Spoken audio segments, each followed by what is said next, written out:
Hey everyone, and welcome to a new episode of Imagination Megapark.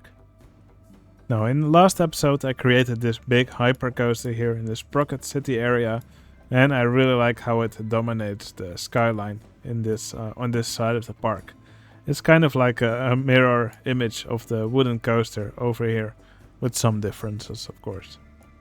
Now, in today's episode I want to once again work on the science station area. This half of the park is mostly filled up with rides and only still needs detailing, and these 4 areas over here still need a little bit more work. So that's why I'm going to work on the science station today. Now in today's episode I want to fill up this area here behind the city, and I want to make a nice, big and very intense coaster over here. And I think the coaster type that would fit really well over here is a multi-dimension coaster. Now, before I start any building, let's go name several more of my staff members in the park after commenters on my last video. And since I pretty much ran out of handyman to name, I will also name several mechanics.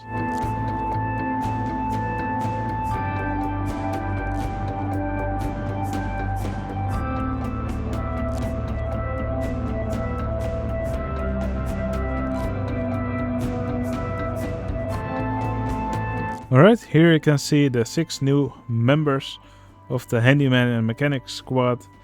If you also want to become a staff member in my park, just leave a fun or interesting comment on this video and you may get picked to sweep, vomit or repair rides in my park. Alright, with the Handyman named, I will now first work on the layout for this multi-dimension coaster.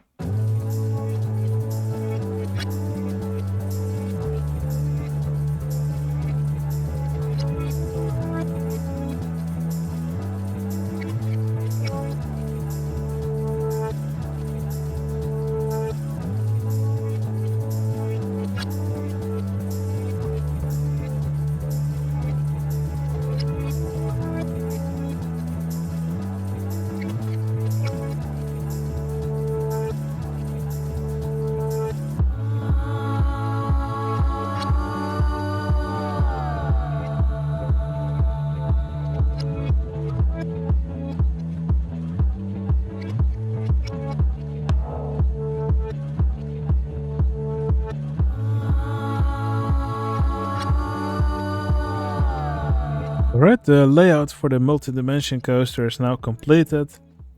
So the start is pretty standard, a vertical drop downwards, and then a huge drop here. And then finally, just several sections with hills, inversions, and I also tweaked the seat rotation to look nice. So for example here, at the top of this hill you can see all the riders flip around with their seats. Now, it's actually pretty simple to do the seat rotation in a nice way. Basically, when they're on top of the track, you'll want the degree of the vehicles to be 0 or plus 360. And when they're below the track, you'll want the seats to be minus 180 or plus 180. And that's usually a good value. And for example, here at the top of the hill, you can flip the seats 360 degrees, and that usually gives you a nice effect. To be fair, when the coaster trains are going really fast, it's often hard to take good note of the rotation anyway, so usually you can get away with doing the rotation in a sloppy way. Now, these trains are really heavy, so they barely lose any speed throughout the track. So this last section here does look a little bit on the fast side, but I'm happy with the way it looks. Now, what I want to do next is to actually connect up this station to the path over here, so I guess can actually get to ride it. And I also immediately want to make a station. And while doing that, I'm also just going to lay out some buildings, because I want the city to extend backwards a bit to here. And I'm going to lay out the buildings just using some of the landscaping tools to get a rough shape for them.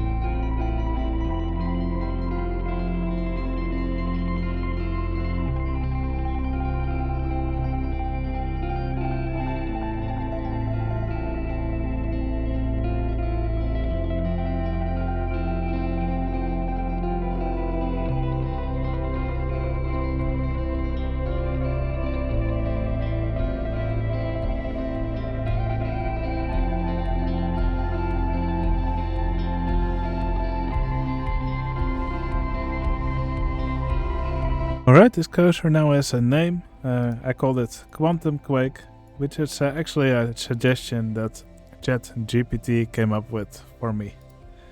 And I really liked it.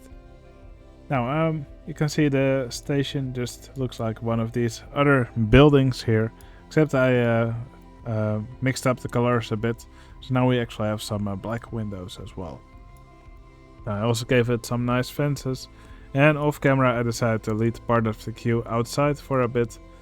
I think that looks pretty nice. So I gave it a nice little combination of fences. Yeah, I love layering fences. You can get some really fancy combinations with that. Now, you can see I also laid out some buildings over here, just with these landforms. And what I will do next is that I will actually create these buildings now.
Alright, Cyber City has expanded considerably.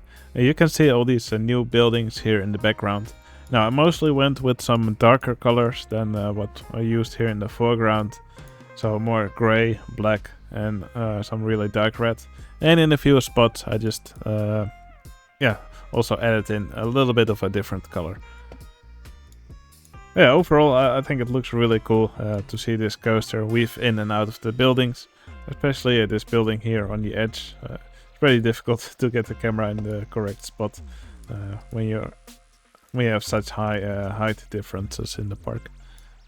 But yeah, I especially thought this building looks pretty cool, with the coaster coming in from the top and then coming out again on the other side.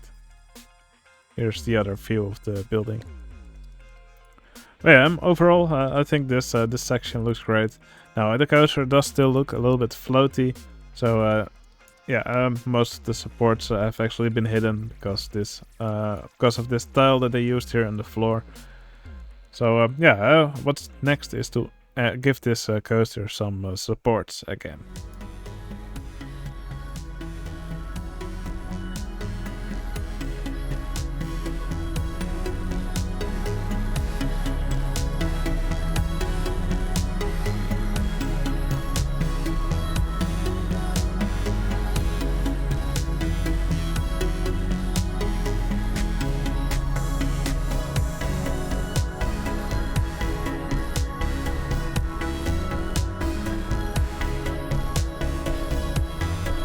Alright, the coaster now has some supports along the track. Now, on some places I did some heavy decoration on the supports, and on some other places I just kept the supports pretty default, like over here. But as you can see on the lift hill, I made some of these towers with some of these prison fences from one of the Roller Coaster Tycoon 2 expansions. I quite like these towers, especially over here in some of the taller sections. On the diagonal sections, I mostly kept the supports as they are by default. Because, it's a bit difficult to make nice looking towers for a diagonal section. And, making these buildings over here already took ages, so I didn't want to spend too much time on it. Now, this floor type over here, these obsidian, I believe they're obsidian roof pieces or something. But yeah, they normally block support, so I had to change the order for these pieces with the tile inspector, and that allowed most of these supports to be drawn again. Now, in some spots, like these diagonal sections here, it still looks a bit floaty, because the game normally doesn't really like drawing supports on the diagonal slopes. But over here there are some supports again. So I think I will just leave these diagonal sections like this. Now, in these buildings, I tried to have them look a little bit more animated. So I put some of these running lights in some of them. And on some spots you can also see some of these animated wall pieces with some of these lights in them.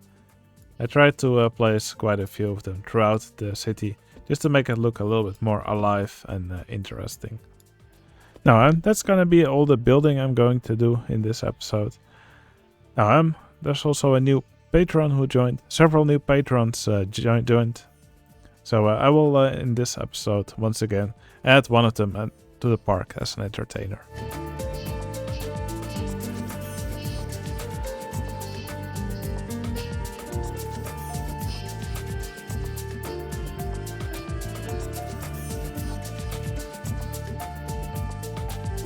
Alright, I tried to make this entertainer look like he's climbing this antenna here. So let me quickly name him after one of my patrons. So yeah, thank you so much, Jason Hayes, for deciding to support me on Patreon. The support is really appreciated. And I hope you enjoy your spot here on top of this tower. Now, if you're watching this video, you also want to support me on Patreon, you'll get a nice spot in the park as an entertainer, and the support is really appreciated. You can find a link to my Patreon channel in the video description. Now, one of my patrons who is already in the park, Luke, he contacted me and he thought it would be really cool if he was on top of the tower here as a gorilla, to kind of make it look like King Kong. Looks like there's a weird text here in this in this version of the game. Let's just ignore that. Alright, now he is King Kong here on top of this tower. Alright, Luke, thanks for contacting me, and I hope you enjoy your new role in the park. Alright, that's going to be it for this video. I think it will be fun to end this video with a ride on this new Multidimension coaster. I hope you enjoyed watching me build. If you enjoyed it, please consider hitting that like button. It would really help out my channel.